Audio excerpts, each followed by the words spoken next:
এমন এক মা যিনি দেবী স্বরূপ, যার মাঝে করুণা ও শক্তির অপার সমাহার, তাকে তার নিবেদিত প্রাণ সন্তানেরা তো আড়াল করে রাখতে চাইবেনই। এটা কোনো সংকীর্ণতা বা স্বার্থপরতার পরিচয় নয়, বরং এক গভীর একান্ত অনুভূতির প্রকাশ। তারা অনুভব করতেন, মা শারদার প্রকৃত মাহাত্ম্য উপলব্ধি করতে হলে তার সান্নিধ্য পাওয়ার যোগ্যতাও থাকতে হবে। তাই তখনকার দিনে হাটে বাজারে মায়ের ছবি পাওয়া যেত। মুষ্টিমেয় কিছু ঘনিষ্ঠ ভক্তদের মধ্যেই তার ছবি সীমিতভাবে বিতরণ করা হতো, যেন সেই মহামায়ার প্রকাশ অযথা লোকচক্ষুর সামনে না আসে।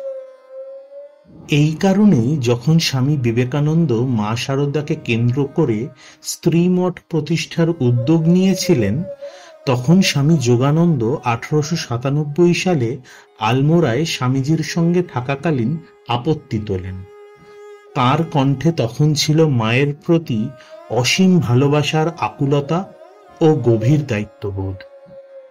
সমাজের কল্যাণের জন্য তুমি যা কিছু প্রয়োজন মনে করো তাই করো, কিন্তু দোহাই, মাকে এখন জনসাধারণের সামনে তুলে ধরো না।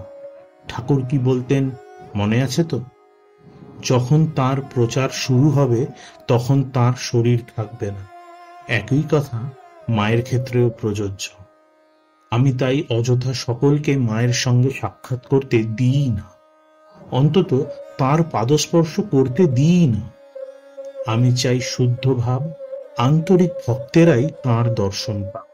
তাই তোমাকে অনুরোধ করছি, মাকে এখন ব্যস্ত করুন। যোগানন্দজির কথা শেষ হতেই স্বামীজি সহাস্যে বললেন, মন্ত্রী, তুই আমাকে উপযুক্ত পরামর্শ দিলি। ঠাকুরের সতর্কবাণী মনে করিয়ে ভালোই করেছিস। আমি মাকে ব্যস্ত করব না। তার অভিপ্রায় তিনিই জানেন এবং তিনিই সিদ্ধ করবেন। সেখানে কথা বলবার আমরা কে? এই কথোপকথন ছিল মা শারদার জীবনের এক গভীর সত্যের প্রতিচ্ছবি। তিনি কেবল এক গৃহলক্ষ্মী নন, কেবল এক সাধ্বী নন, তিনি ছিলেন প্রকৃত অর্থেই অন্তর্যামিনী। তার স্বরূপ বোঝা সহজ ছিল না, আর তাই তাকে নিয়ে গৌরব করা বা তাকে লোক সমক্ষে প্রচার করা নিয়েও তার আত্মীয়তমরা দ্বিধান্বিত ছিলেন।